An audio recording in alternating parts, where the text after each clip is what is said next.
Hi students, in this video I'm going to show you a graphic organizer tool that you can use to complete one of the assignments for this week, which is a graphic organizer.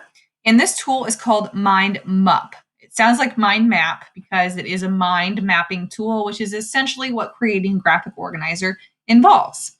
Mindmup is a free tool. I have it linked on our Canvas page. So after you click that link, there's a little button at the bottom that says sign in with Google. Once you do that, you'll be taken to this screen. And Mindmup pairs with your Google Drive, so it saves your work automatically, which is pretty nice. So what I'm going to do to start building a mind map is I'm going to add my title. All right, and then it gives you a folder here. So you can move this to a specific folder in your Google Drive if you need to, just so it's easier to find. All right. Now it does walk you through a few things the first time you do this. I've already done that, so that's why it's not showing me. But what I would do here is I can click space or double click to start typing.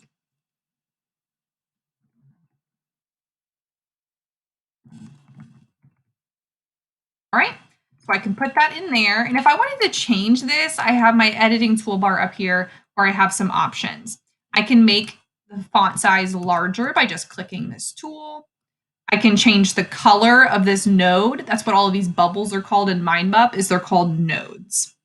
So if I wanted to change that, I could.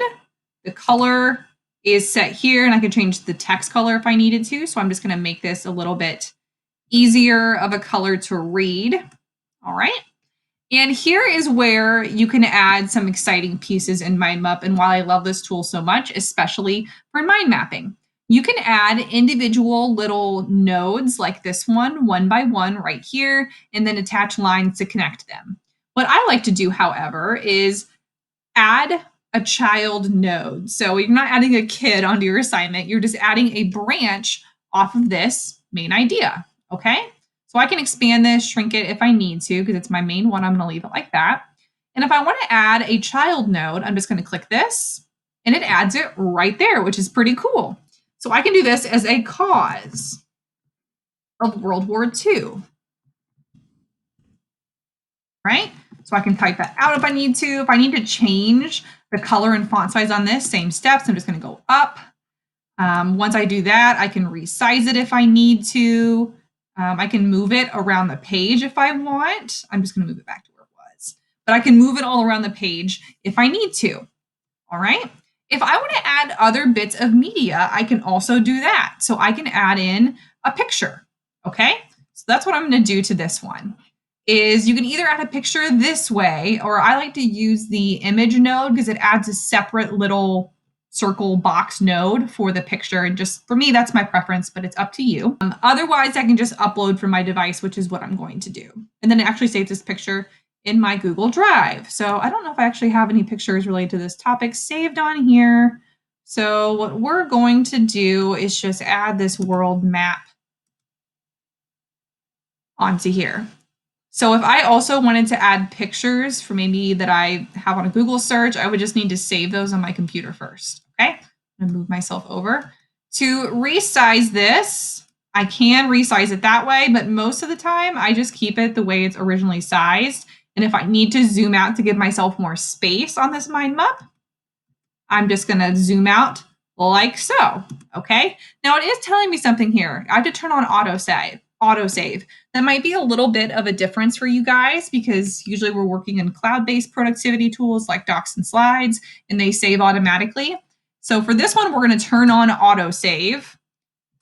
It always gives you the prompt there after you've been working on it for at least 2 minutes or so, okay?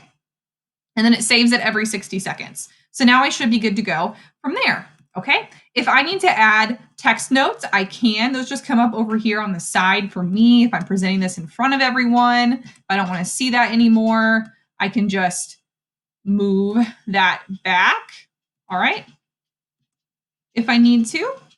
If I want to add additional pieces of information here, I can keep following those steps. The insert button is again where you have some additional options here. You can add images, attachments to files that are maybe saved in your computer if you have other things you want to add. You can add links too. So this is how you create in Mindmup Whenever I'm finished, this is where you need to follow some steps here. But what I like to do is just click the share button, and it's going to treat it like it's a regular Google tool where you can get a shareable link and publish it so that other people can view it by just accessing your link. So here you're going to change it to where anyone with the link can view. You're going to copy this link, and this is what you're going to turn into me on Canvas. As always, if you have questions, please let me know, and I hope you like using this tool.